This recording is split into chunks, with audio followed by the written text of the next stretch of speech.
तत्काल उसके परिजन एवं पड़ोसी उसे ट्रॉमा सेंटर ले गए, जहां उसे मृत घोषित कर दिया गया।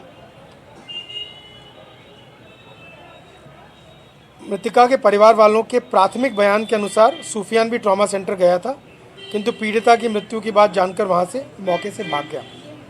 इस बिंदु की भी गहनता से जांच की जा रही है। तत्काल मौके पर समस्त अधिकारियों द्वारा पहुंचकर घटनास्थल का निरीक्षण किया गया।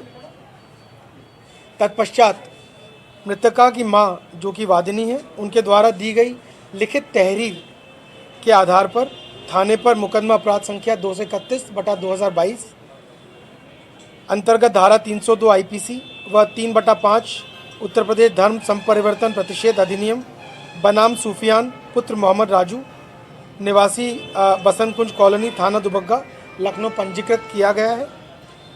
आरोपी की गिरफ्तारी हेतु हमारी टीमें 5 टीमें गठित कर दी गई हैं और हर संभव प्रयास आरोपी की गिरफ्तारी का सुनिश्चित कराया जा रहा है।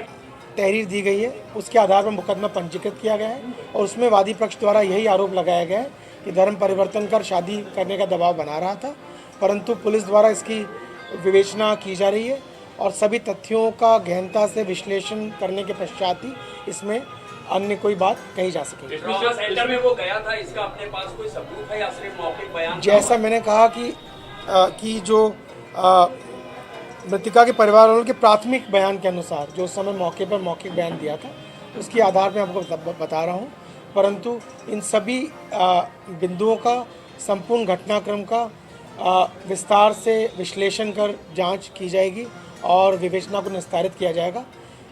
कई सारे बिंदु ऐसे हैं जिनके बारे में मेरे स्तर से टिप्पणी इस विवेचना करके उपरांत ही की जा सकेगी।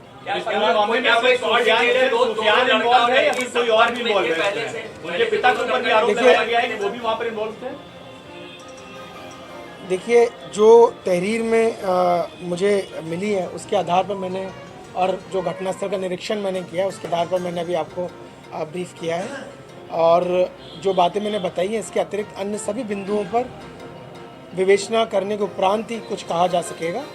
जो आरोप वादी पक्ष द्वारा लगाए गए उनके बारे में मैंने आपको बताया और उन्हीं आरोपों के आधार पर एफआईआर दर्ज की गई है, उसी तहरीर के आधार पर एफआईआर दर्ज की गई है। उन्हीं आरोपों के आधार पर जो धाराएं मैंने आपको बताई हैं और इसमें अंकित की गई हैं उन धाराओं को लगाया गया है। भविष्य में जल्दी हम कोशिश करेंगे कि गिरफ्तारी भी हो और विवेचना का शीघ्र निस्तारण भी हो।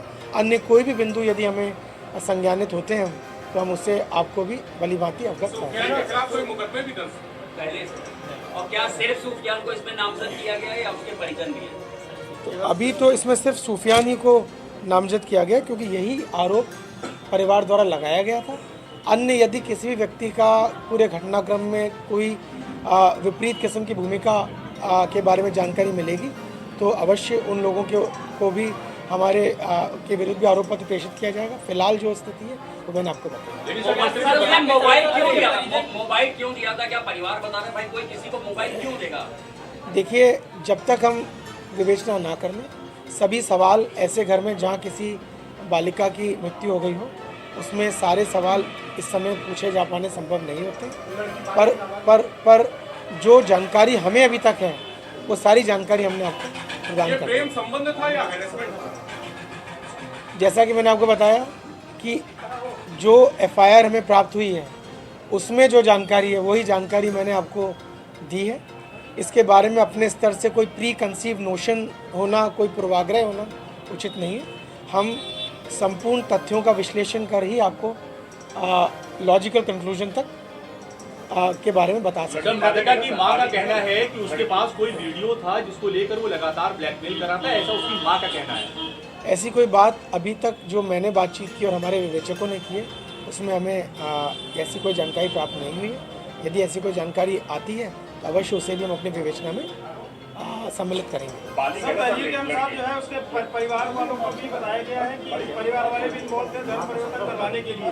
क्या उस विवेचना में उनका नाम भी बढ़ाया जा सकता है परिवार के लोगों को?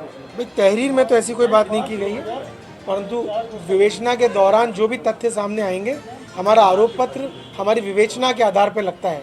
एफआईआर से विवेचना की शुरुआत होती है, तो जो अन्य तथ्य सामने प्रकाश में आएंगे उन तथ्यों के बारे में हम आपको भी अवगत बिल्कुल करा देंगे। के बारे में बता दें, बालिग है लड़की बालिग है और लगभग 2004 में लड़की बालिग है। डेट ऑफ बर्थ लिखी है वो। ठीक है sir, thank you. Thank you.